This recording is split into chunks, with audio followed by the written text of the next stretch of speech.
ପ୍ରେମ ଶାଶ୍ୱତ ଚିରନ୍ତନ ନୈସର୍ଗିକ। ପ୍ରେମ ମାନେନା ବାଧାବିଘ୍ନ। ପ୍ରେମ ମାନେନା ସୀମା ସରହଦ। ଜାତି ଧର୍ମ ବର୍ଣ୍ଣ ସବୁର ଉପରେ ଭଲ ପାଇବାର ପରିଭାଷା।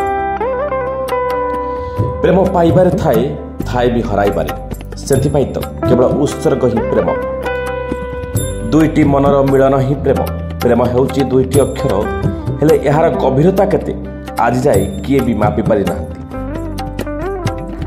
ଏମିତି ଏକ ପ୍ରେମର କାହାଣୀ ଆରମ୍ଭ ହୋଇଥିଲା ଇନଷ୍ଟାଗ୍ରାମରୁ। ସେଦିନ ଥିଲା 2023 ମସିହା ଜୁଲାଇ ମାସ 11 ତାରିଖ। ସେଦିନ ସନ୍ଧ୍ୟାରେ ଇନଷ୍ଟାଗ୍ରାମରେ ରିଲ୍ସ ଦେଖୁଥାଏ, ଗୋଟିଏ ପରେ ଗୋଟିଏ ରିଲ୍ସ ଦେଖୁଥାଏ। ଆଉ ହଠାତ୍ ଗୋଟିଏ ରିଲ୍ସ ଆସିଗଲା ମୋ ସାମ୍ନାକୁ। ଆଉ ସେ ରିଲ୍ସକୁ ଦେଖିବା ପରେ ମୋତେ କାହିଁକି ତାର ଇନଷ୍ଟାଗ୍ରାମ ଆଇଡିକୁ ଦେଖିବାକୁ ଇଚ୍ଛା ହେଲା। ବାସ୍, ମୁଁ ତାର ଇନଷ୍ଟାଗ୍ରାମ ଆଇଡି ଦେଖିଲି।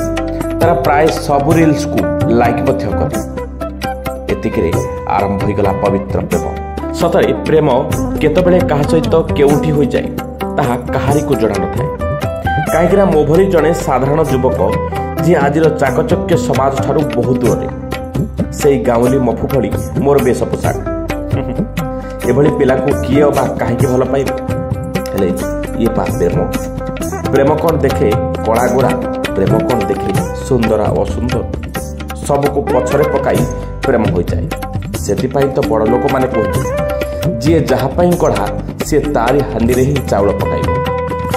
ଆଉ ପ୍ରେମ ପରବର୍ତ୍ତୀ ସମୟରେ ମୋର 7 ଜନ୍ମ ପାଇଁ ପତ୍ନୀ ହୋଇଗଲେ। ସେଥିପାଇଁ ତ କୁହାଯାଏ, ଉପରେ ନିର୍ବନ୍ଧ ସରିଛି, ଏଠି ଖାଲି ମିଳନ ହେବ।